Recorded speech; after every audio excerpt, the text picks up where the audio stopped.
Welcome back, everyone, and this is a little bit of a correction and clarification for the Zer0 video I just made. I made a few mistakes in it and a few other things I was not clear, and I think it's important as a content creator to both clarify and correct when you are wrong. So, first thing I want to cover, actually before I go into it, I want to thank everyone in the comments for posting these things and catching me where I was off, because it helps keep me honest, and that's a good thing. So first part of it is his action skill. The critical hit damage, pretty much since the game has came out, has always been bugged. It does not apply. I was thinking when they fixed velocity, because at one point velocity was, the critical hit damage was halved on this, that for some reason I thought when they fixed that, they fixed this. I was wrong. And I'll show you this here. So if I'm just shooting at him regular, 3316. Now, as you can see, I have nothing to affect my sniper damage because my skill tree is empty. There is no bar. It's all empty. So if you do the basic math of a critical hit of the 736k times 2 for the critical hit times 2.25 for the Liuda's critical hit bonus with the sniper, that's what you come to. Now, with deception, if both the gun damage and critical hit damage was on there, this would come out to 21 million. If it's only the gun damage, it will come out to about 9 million. So let's go into deception, wait to the last second, and see how disciplined I am. There it is, 9949, and that is the exact math of your gun damage times 3, which would be 1 plus 200%, times 2 for the critical hit bonus, and times 2.25 for the Liuda critical hit bonus. And that's what it comes to. So yeah, the critical hit damage here is not part of it. The melee damage is, and the gun damage is. Don't know why Gearbox never was able to fix that one, or take that text off if they weren't going to fix it. Not entirely sure, but that is the first correction. The next one I wanted to clarify was kill confirmed. So I'm going to go spec here and do kind of a standard sniper build. I'm going to do kill confirmed last.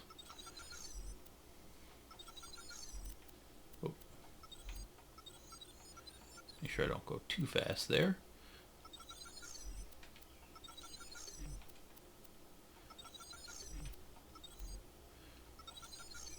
And then here I need to spend 4 points. I don't want 2 Fang, so I'll usually put that 4 into Fearless. Some people could put that somewhere else.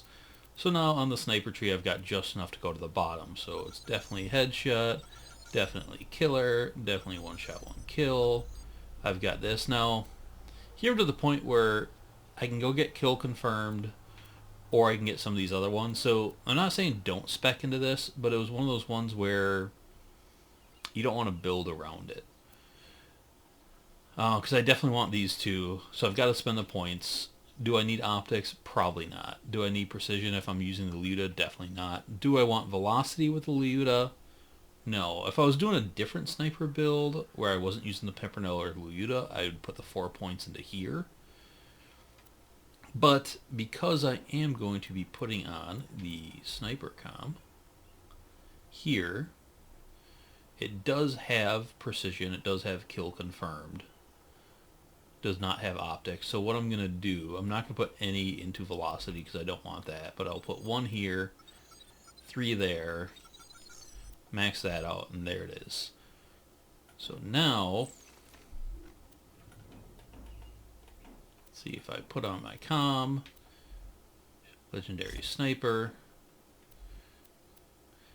So I've got this boosted and this boosted, but I'm not maxing them out because I'm not focusing on them. So I am wasting one of them, but I've got 1, 2, 3. Where's the 4th one? Am I missing something? 1, 2, 3. Oh, 4, 5. Yeah. All right. So we've got them all. They're all in this tree. So why kill confirmed is a trap? I should buy some ammo for this. If you guys have watched the really good Zer0 players go through and do their CA runs, Dark Souls has done this, Spandalo Moral Fiber has done this, Nopo, I think, has done some of these, where you see them go through and get up to like 100, 200 stacks on a map as they run through it. What they have to do with that, they're always using the Leuta on those runs. They're usually loader runs too, they're really good ones, because loaders are easy as fuck to stack up crits on. But they're constantly stacking fast and shooting. So, to stack kill confirmed here, you can see, by waiting that to go up, I was losing CA stacks. Now, yes, I can stay aim down sight and get both, but when you sit there aim down sight, you move really slow. And then, because Zer0 is a glass cannon, you have a good chance of just dying. So, part of Zer0's survival is his ability to move fast, sprint to the next enemy, get follow through, and move around. If you're just sitting in ADS, you don't have that. And look how fast these critical ascension stacks go away. So, now if I go back to ADS and wait for that to build up, you're not gaining stacks that fast, and then they start to decay pretty quick. See, they're already starting to decay as I wait for that. So that's the trap of that, but also you're losing rising shot. Now let's go look at the math of it. So this is pretty good damage here because it's boosted, but you're losing that 50% there, and I know that's bigger. 64 is bigger than 50, even though this is 5 out of 5 and that's 8 out of 5. But with Zer0, because we've got so many big critical hit bonuses, you know, right here and here you're up at 90. You've already got a lot of gun damage there. You've obviously got that there. You've got all your stacking from here. You kind of want gun damage bonuses, and you want to be able to move fast and shoot fast. And if you're kind of relying on kill confirmed for damage, you're kind of holding yourself back. So having kill confirmed is just like some extra little bit is okay, and I didn't mean by it's a trap, don't spec into it, but I meant don't rely on it for your damage. It's kind of like one shot, one kill a little bit in that way. I kind of talked about how that's counterintuitive with rising shot, where there are times when you're going to have the time between enemy A where you can reload and hit enemy B, because enemy B is not there right away, and then you can get both of those. But there's times where you can shoot him twice and then go and shoot him twice and get your rising shot. So it's about kind of picking your poison of your damage bonuses. But with Zer0, if you're doing a sniper Zer0 and you're doing a CA thing, you want to be able to shoot and move fast from enemy to enemy to enemy to keep your stacks up, because you have to. That's how you get CA. CA and, you know, much of Zer0 is a skill-based reward playstyle. And that's where kill confirmed is kind of a trap. I hope I'm pretty clear on this and you guys understand where I'm coming from, because I did skip over this in the last video, and some people are confused why. Now, if you are doing a different Zer0 playstyle where it's like, hey, I like to play with the Godfinger. I know it's not the greatest gun on Zer0, but I just like it and I want to play with it, then kill confirmed is probably good for you. Some people argued with the Pimpernel a little bit, and sure with the Pimpernel, but again with the Pimpernel, you want to keep rising shot more than kill confirmed, because the splash damage on all those Pimpernel pellets can't crit or don't get bonuses from crits. And with a single pimp shot, you can get 5 shots of rising shot. So you want to be able to get those. You want to kind of focus on that more so than the kill confirmed once again on Zer0. And again, with that Pimpernel, you got to move fast, aim fast, move fast, aim fast. You can't just sit there and do this. That's just not realistic. You will die, because you are Zer0, you are a squishy, and Zer0 survival relies on 2 things: killing faster than Or basically out DPSing the enemies, doing more damage to them before they can kill you, and movement, be able to jump around and dodge and, you know, duck and weave and all that stuff. So that is kill confirmed. I hope I'm clear on that. The next one was the Love Thumper versus the Hide of Terra. I didn't mean to make that argument. I made a statement that you should not just rely on the Love Thumper, especially in OP8. And I mentioned scrub play and all that stuff. You know, was that a little bit of hyperbole? Sure, but I kind of stand by this. But I didn't mean to make the argument just between these two. What I meant is, if you don't have a hide, and the hide is incredibly hard to get, I get that. Just use a regular melee shield. So the Love Thumper here, you can get more damage out of a regular melee shield, as you can see here. Actually, I think that's the same parts. But just don't use the Love Thumper. Use a regular melee shield. The reason why I say this stands by kind of the reasons of the hide. So, that grounded. Get back my chain lightning. Again, the mechanics of Melee Zero are very specific, and you have to kind of learn a loop of it. So, you know, you have to strip your shield, which I don't have grenades. You have to learn the mechanics of stripping your shield. You know, when to keep it down, when to try to get it up.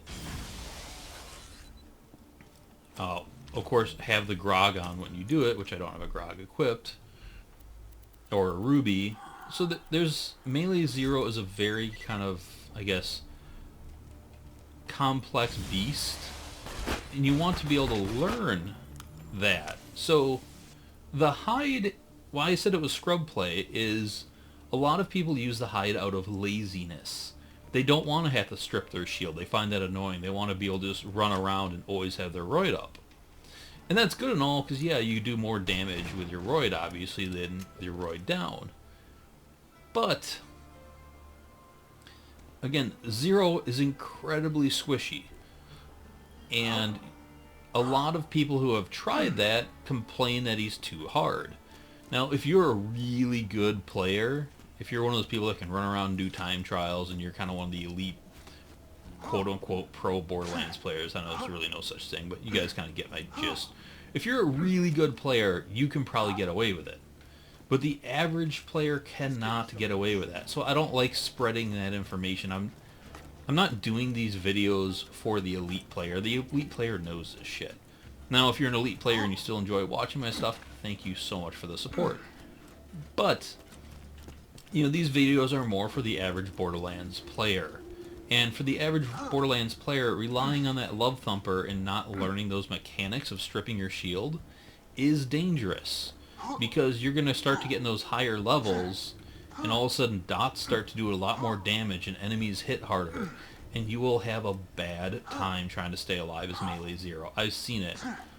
Back before I moved to PC, when I was on Xbox, you know, all my real life friends kind of moved on from the game, and at that point I hadn't made Borderlands friends, and I played with a shitload of randoms. This is more so back in the level 61 days, but it actually did go to the second level cap. I didn't move to PC until after the peak and stuff was out. And I played with a shitload of randoms, and there was a lot of them that could not handle Zero. And some of them, because they got reliant on the Love Thumper, never learned the mechanics of Zero, so they thought they had to use the Love Thumper in co-op too, which means they couldn't get a good co-op experience because they only knew how to play Zero with the Love Thumper, because they could not reliably strip shields. So that is also bad. So that's why I was kind of talking shit on the Love Thumper, because again, it's a bad way to learn the game for Zero players. It's kind of like that video I was posted a week or so ago about not relying on the Herald and actually learning how to play the game. This is kind of a similar way. So in low levels, you can get away with just running around with that Love Thumper, but you're going to pay for it in the end because you never learn the mechanics how to properly play a Melee Zero. And if you like Melee Zero, you're going to be sorely disappointed when you kind of get to that point and you can't play him anymore, and it causes people to rage quit and get angry and get stressed, and you don't want that. So, don't rely on the Love Thumper. And if you can't get a hide, that's cool. Just get a regular purple melee shield. It will do the trick. It has enough Roy damage where you can do your Zer0 shit with it. It's a lot easier to farm. You still want to go for a grounded one. Farming the Snowman's Train, or just farming vendors. Here in Sanctuary, you have 3 med vendors. Yeah. That you can check for shields in. So you can just keep, save quitting in Sanctuary and keep checking these for one if you want. Or, like I said, the Snowman's a good place to do it. Probably Snowman's a better place to do it because you're more likely to get purples in there. Purples and the vendors can be kind of rare. Or, the golden chest if you have a bunch of keys, which I do not. So that is what I really meant by the Love Thumper being for scrubs. So, sorry if you're offended by that word scrubs, or if you took that the wrong way. But, I stand by what I said. I just don't stand by the fact that I didn't clarify it. And that's my bad, and I'm sorry for that. So the fourth and final piece of business I wanted to cover in this was the melee formula. I was jumping around the skill tree and saying I'm not sure this or that. I should have had that memorized in my head before I did the video. My bad. Again, I apologize for that. So, multiplicative melee skills. First one is ambush. I know this doesn't say melee, it's just damage. This does add to both melee and guns, and it is multiplicative. Backstab is multiplicative, like I thought it was. Killing Blow is multiplicative. I was just thinking with that big of a number, it's an additive, but no, this is multiplicative, and that's what makes it so stupidly big. And lastly, Execute, you get a bonus multiplicative damage bonus here. So those are the multiplicative skills. Everything else is additive. And I will post the formula kind of in an overlay here so you can actually see the entire formula. I think Vashi is the one who did it originally. I took it right out of the Zer0 resources guides in the forums, so I will just post that as an overlay here. So those are the 4 points of business I wanted to touch on, and those are the biggest 4 things in the comments that kind of came up. So once again, thanks for watching, thanks for the support, thanks for the feedback, because I do watch and listen to it, and I am concerned about my stuff being good and right. And instead of just putting a bunch of annotations over the other one, I think it was too hard to go over the Love Thumper and kill confirm thing in annotation. So I just said I'll do a second video and I will clear it up. And hope you guys enjoy this as well. So thanks for watching. Bye.